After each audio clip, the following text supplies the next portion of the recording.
Bismillahirrahmanirrahim. Assalamualaikum warahmatullahi wabarakatuh. Apa kabar teman-teman semua? Semoga dalam kondisi yang baik dan siap mengikuti perkuliahan Psikologi Perkembangan Anak Berkebutuhan Khusus kali ini.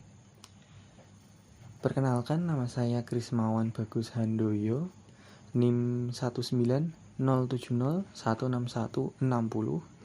dari kelas Psikologi 5D akan mempresentasikan mengenai penanganan pada anak remaja berkebutuhan khusus yang mengalami hambatan konsentrasi, atensi disleksia, dan kebutuhan serta layanan pendidikan yang dibutuhkan anak remaja berkebutuhan khusus disleksia. Sebelum itu, marilah kita berdoa terlebih dahulu pada Allah Subhanahu wa Ta'ala. Semoga diberi kelancaran dan kemudahan pemahaman dalam materi kali ini. Baiklah, sebelum masuk pada materi pembahasan, ada baiknya kita mengetahui terlebih dahulu apa itu gangguan pemusatan perhatian dan juga gangguan konsentrasi pada disleksia. Nah, gangguan pemusatan perhatian itu seperti ini.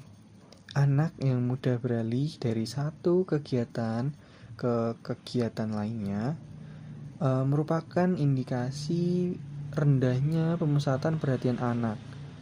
Kemudian sulit menyelesaikan tugas sederhana yang dikarenakan atensi pada satu tugas tersebut rendah. Jadi perhatian anak itu terhadap tugas yang diberikan itu minim perhatian gitu, minim atensi dari anak tersebut. Kemudian membutuhkan banyak perhatian dan dukungan dari lingkungan untuk bisa merampungkan tugas-tugas yang diberikan. Kemudian tampak impulsif atau kurang sabar, lalu seperti sesuka hati ya, bisa dibilang seperti itu. Sulit mengikuti aturan atau rutinitas sehingga terlihat kurang bertanggung jawab dibandingkan anak-anak sebaya yang tanpa gangguan pemusatan perhatian. Nah, kemudian bagaimana sih, apa sih gangguan konsentrasi disleksia? Nah, ini dikarenakan kurangnya konsentrasi dan juga atensi anak saat menerima materi pelajaran.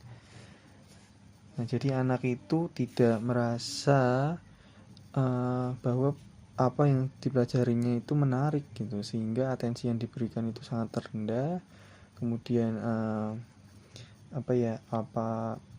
dan juga itu bisa disebabkan oleh rasa tidak tertarik pada bidang pelajaran yang sedang dia alami, seperti pada pelajaran bahasa seperti itu. Baiklah, sekarang kita masuk pada pembahasan mengenai penanganan disleksia. Nah, perlu kita garis bawahi sebelumnya bahwa disleksia ini belum tentu anak itu adalah anak yang bodoh dan juga IQ yang rendah. Kenapa? Karena anak-anak ini itu mengalami keterlambatan proses membaca dan juga belajar, sehingga anak dengan disleksia ini tertinggal informasi dari teman-teman sebayanya yang dengan keadaan normal dapat menerima informasi dengan mudah dan diproses kemudian menjadi pengetahuan untuknya. Nah, apa sih yang bisa dilakukan? Yang pertama, pola asuh dari orang tua.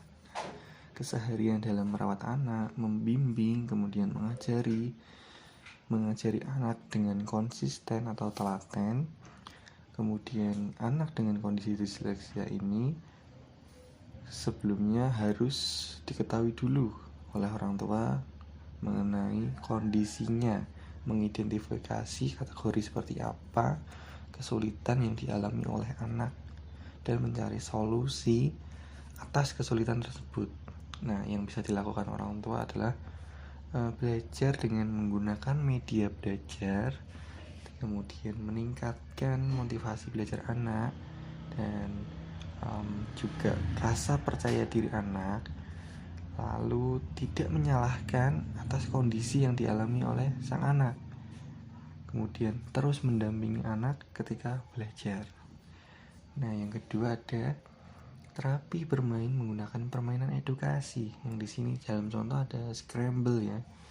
Bisa dilihat scramble itu menyusun kepingan huruf menjadi kata tertentu dengan keping yang disusun secara horizontal atau vertikal. Permainan ini bertujuan untuk meningkatkan konsentrasi anak dan juga dalam hal berinteraksi. Nah, kemudian yang ketiga ada remedial terapi. Nah, pemberian pengulangan dari tugas atau informasi yang telah diberikan pada anak yang dengan tujuan anak tersebut dapat mengingat apa yang telah dipelajarinya.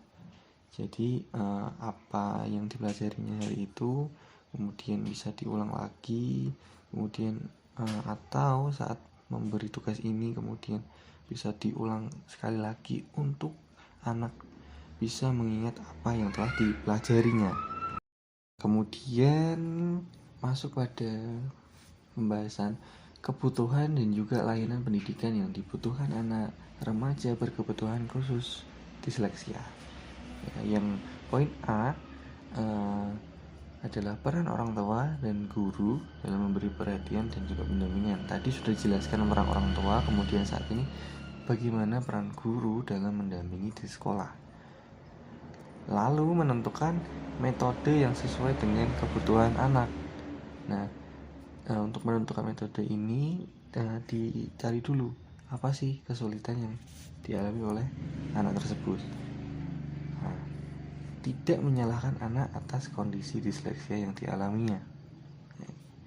Kemudian pada poin B, pemberian reward meskipun sederhana pada setiap anak menunjukkan kemajuan. Nah, pemberian reward ini seperti pemberian ucapan selamat atau yang lain sebagainya ketika anak tersebut bisa menyelesaikan tugas atau mengalami kemajuan dalam perkembangan belajarnya, seperti itu. Kemudian orang tua ini mendapatkan informasi yang cukup dari lembaga pendidik atau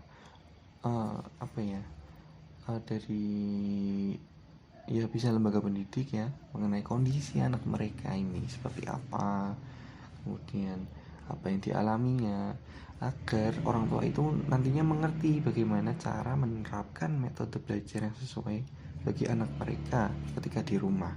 Nah, masuk pada bahasan yang C, yaitu peran dan dukungan dari lingkungan sekitar. Nah, untuk anak remaja berkebutuhan khusus disleksia ini, dukungannya datang dari orang tua dan juga dari guru-guru lembaga yang menjadi tempatnya bersekolah.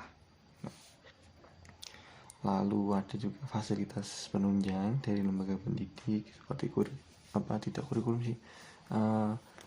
sarana belajarnya, terus ketersediaan tenaga pendidik yang mengetahui metode belajar mengenai anak disleksia, yang bisa juga mendampingi dan mengarahkan anak dengan disleksia.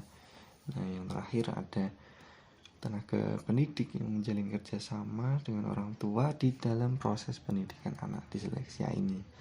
Nah, kedua peran orang tua dan juga tenaga pendidik ini yang menjalin kerjasama agar pendidikan anak disleksia ini bisa maksimal, seperti itu. Sudah selesai pembahasan kita kali ini mengenai anak remaja berkebutuhan khusus disleksia ya teman-teman. Saya mohon maaf bila ada salah-salah kata dan juga kekurangan materi, dan semoga ini menjadi manfaat. Terima kasih. Assalamualaikum warahmatullahi wabarakatuh.